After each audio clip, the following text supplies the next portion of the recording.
Tigress is Corio's cousin, who sort of became a caretaker and like a sibling in some ways because of the hardships that they've faced. They sort of like raised each other in a way. And I don't know, I like to think of her as Corio's sort of home base in a world where he has to do a lot of performing. I think I feel really aligned with Tigress. I mean, on a creative level, I think I don't know. I feel aligned with her sort of dedication to fashion and turning mundane things into beautiful, extravagant things, and that's sort of her superpower, and that's a superpower that I want and like strive for.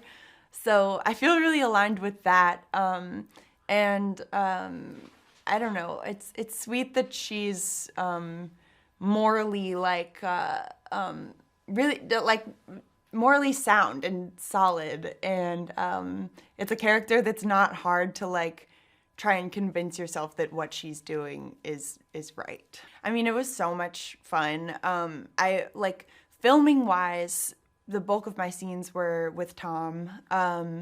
And he was such an incredible scene partner. I was almost like nervous because he's like Juilliard trained. I mean, he's like a professional, and his work ethic is unbelievable.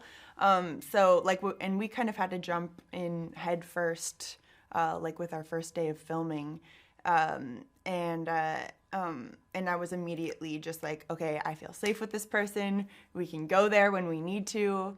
And like I'm in really good hands with my scene partner, and then like I got to meet and hang out with everybody else like outside of work, which was really fun, especially in Berlin.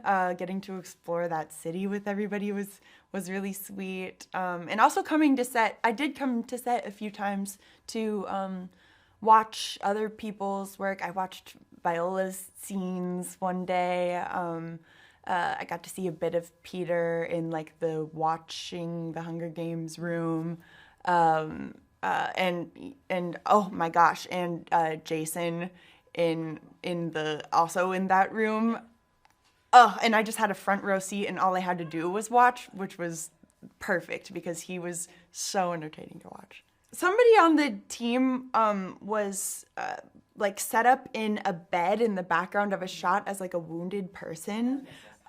Yeah, and me and Josh and Tom had to film this kind of like emotional scene with the knowledge that was happening behind us, and I feel bad for Tom because it was in his eye line. But it was really hard to keep it together during that part. And then, yeah, Tom and I both love techno also, so we had a good time in Berlin. I think Hunger Games fans will enjoy the sort of like visual departure that this movie takes from the previous ones, and that there's like a time jump, so clearly a lot has happened between then and now. But also just kind of like the fun creative liberties that the production designers and everybody who worked on the design and the visuals, what they took and what they kind of made with their imagination and the cool sort of like sci-fi dystopian future, but also the past aesthetic that they created. I think it's really unique.